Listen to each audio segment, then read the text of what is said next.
We're here at the Terwillegar Basement Development. We got Chuck the Buck behind me. In this video series, we're going to walk you through and show you the right way to develop your basement. Whether or not you're hiring a contractor or you're doing it yourself, there's definitely the right way and there's definitely the wrong way. So follow along. You're going to enjoy this. It's definitely going to get the thumbs up.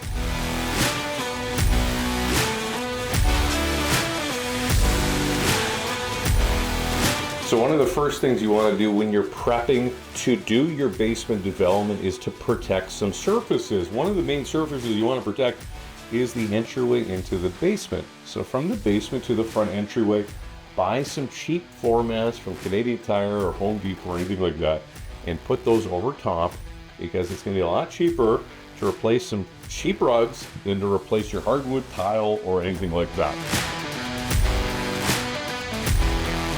So we're very picky when we do things, and we do things to the highest level, and you're going to learn that as we walk through. The first thing you got to do in a basement development process is you have to complete design. You have to hire a designer, you have to hire a contractor who has a designer, or you just have to be a wizard and magically create a design. I would approve on the first two options, and number three is only if you really are down with the Lord of the Rings or something like that.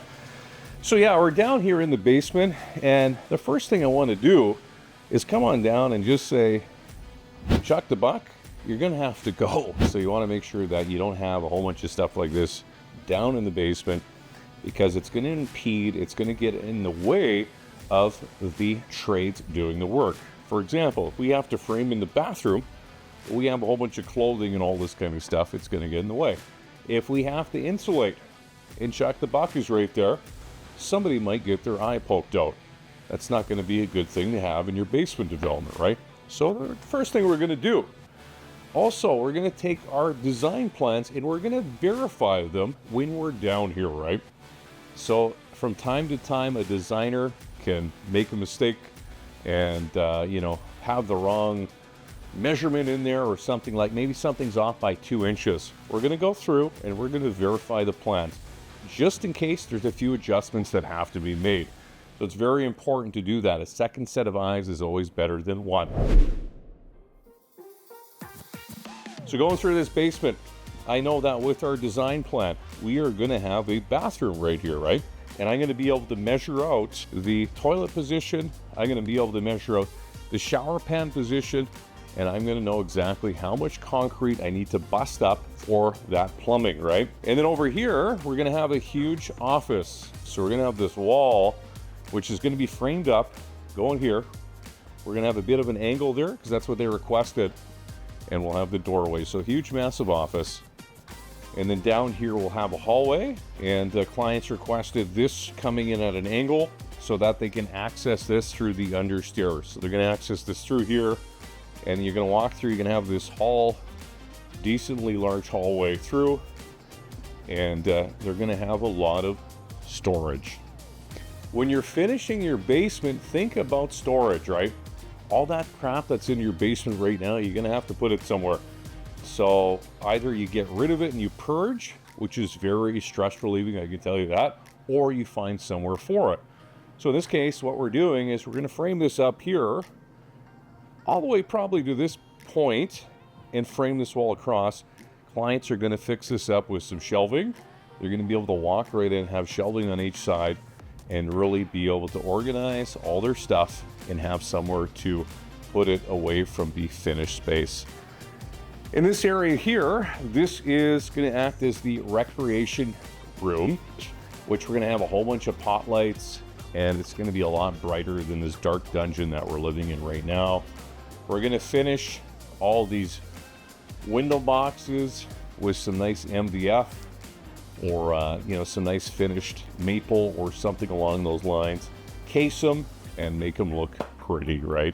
A site binder, very important thing to have. What's in the site binder, you ask? Well, I'm glad you asked me. We've got a framing plan, we've got electrical, and we got plumbing, and we've got HVAC, and we've got elevations and finishing schedule, and lines and tires and bears. Oh my.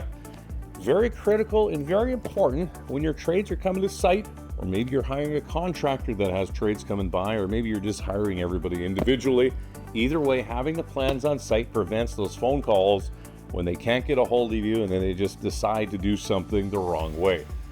Grab a binder, print out all your drawings and all your design, leave it on site. We chose red because, well, it's the color of priority builders and it's the color of thumbs ups. A few other items you want on site when you're developing your basement or a contractor is developing their basement is a vacuum. You know, it should be pretty self-explanatory, but you should have a vacuum on site that stays here. That prevents the, sorry, couldn't clean up because it didn't have a vacuum situation, which isn't acceptable. The other thing you want to have, you just want to have one of these brooms, right?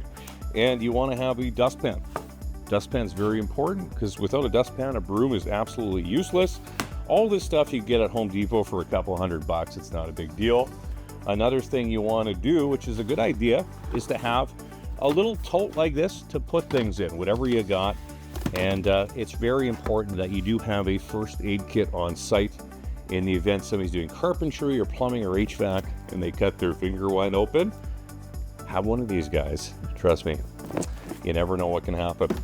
So that's the first step in your basement development, is really to be prepared, right? Have your design, clear out the space, and make sure that the guys can load the material in. They don't have to, you know, trip over some carpets and things like that, and they're able to execute on the project, right? Very easy.